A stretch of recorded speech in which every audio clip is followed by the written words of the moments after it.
Transitioning. So, as well on the topic of cosmetics, I know this isn't really one that's important, but in case you were a fan of the old Taken King Iron Banner armor sets, that is currently what's available for the Iron Banner. Oddly enough, missing a class item though, so that might be a quest reward. So, in case you wanted your hands on any of the old armor coming back as well, which I gotta admit, it does look pretty solid for Iron Banner armor, but I don't recall it being the best, personally.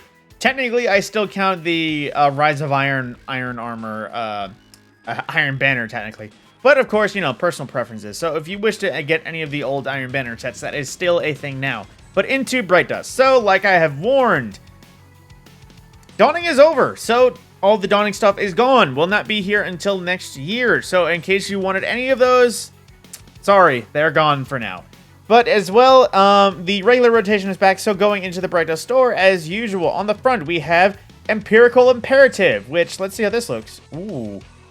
Okay, that might just be another Rasputin look, because I won't... Okay, yeah, I think this is the set that's supposed to be like the Warmind's Avatar set, because the shoulder plates from that set look pretty much normal, and everything else just looks about as close as it can to that. So I believe that is just a shader for some of the stuff. Then we also have Signal Intercept from Season of the Risen, which is just a Black Armory Radiance reskin. Then we also have the 1004 shell, I think if I'm pronouncing that right. This is a part of the Bioluminescence set from last season. Lots of glowing creatures and to-go shells and stuff.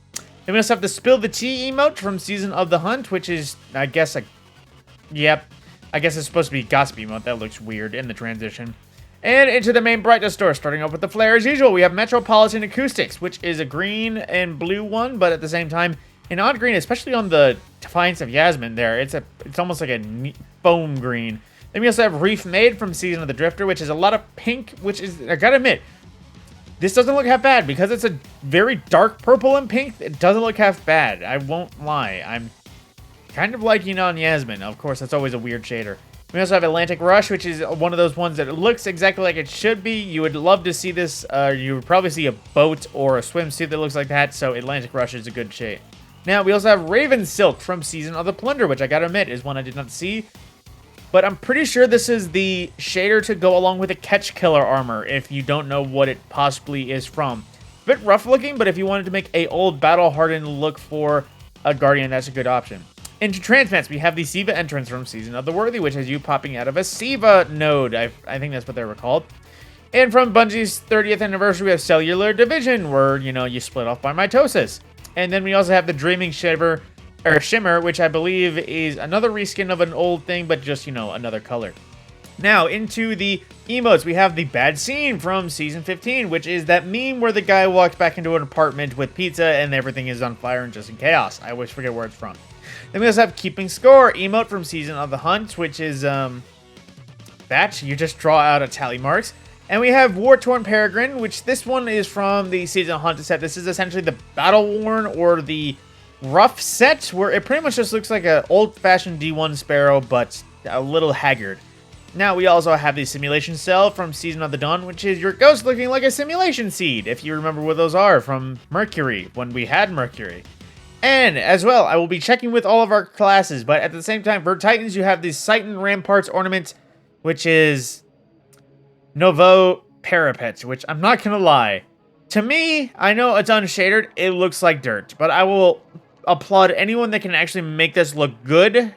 At least, let me say, look good to me. Because there's a lot of pointless fashion in this game sometimes.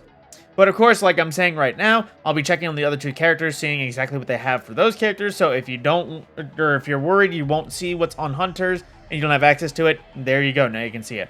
Then we also have Felsic Pyroclasm, which is for Pyromancer? That's the wrong word. Prometheus Lens. I almost said Pyromancer. Well, I pretty much did. But this is for Prometheus Lens, which is pretty much a Mustafar Burning Crystal Pyro look, in case you wanted that for Prometheus Lens, which I'm actually going to pick up because I love that look. And lastly, as always, Ghost Projection, the thumbs down projection. My opinion of most Ghost Projections.